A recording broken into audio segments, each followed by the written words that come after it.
Dr. Doom is the main villain, and we chose him because he not only is the most iconic Marvel villain, but he's also a character that would be able to put together a plan as elaborate as the story in the game. You will see the first ramifications of him having this cube. The story will slowly unwind, and we'll get little snippets here and there about what he's up to as well.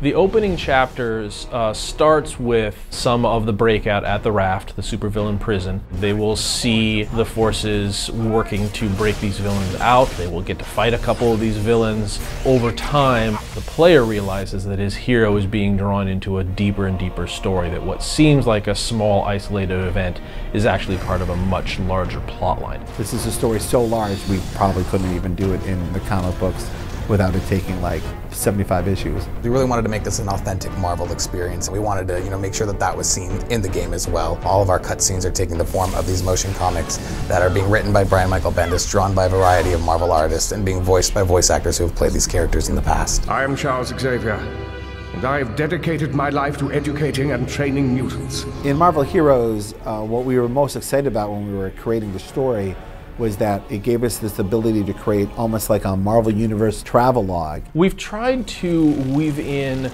small stories into each of the areas and zones that you move through. Some of them will be very subtle, some of them might be a little more overt. We want to make sure that if you're curious about those things, there are answers hiding for you someplace. Every zone also has some sort of event that is occurring there.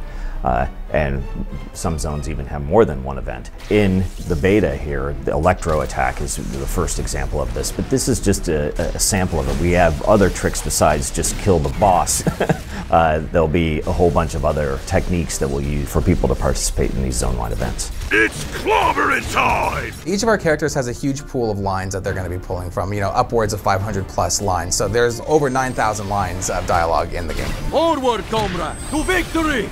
As a writer, it's great to have these voice actors coming in and giving voice to the voices in my head. This is like fighting a funhouse mirror. It's important that Spider-Man be a little snarky, and then Deadpool has jokes. He even tells he knows he's in a video game. How much XP are you worth again? We got to develop a really nice banter system, so if you're playing as Cyclops and I'm playing as Wolverine, we'll say X-Men-ish things to each other. Hey, Boy Scout, ready to win your badge and butt kicking? Sometimes even if characters who have not interacted with each other in the past, or who have had minimal interaction with each other, we'll say specific things to each other. Hey, Webhead, don't you have a wall to climb? NPCs is one of those places where we got to dip a little deeper into the well of characters. Marvel fans will recognize these characters, no question. There are 8,000 characters in the Marvel Universe. Not all of them are really going to be playable, but it wouldn't be very fun to play Jarvis anyway. So it's not like you're going to see random S.H.I.E.L.D. Agent A and he's going to be your main quest giver. You're going to be talking to like Jamie Madrox's Multiple Man. You'll be talking to Shauna the She-Devil. All of the characters that come out in it are something from the Marvel Universe. So the story is more of an ongoing story. This is just the beginning, it's not the end. We'll be able to continually add to the story as the product goes live and beyond, and this is just the start, the nucleus of what we're trying to do. Ultimately, it's like a nice big deluxe hardback collection of your favorite limited series, but we're standing outside the comic store and handing it to you for free. No matter if you're a fan of the movies or the TV shows or the comics, you come here and you can be part of the Marvel Universe.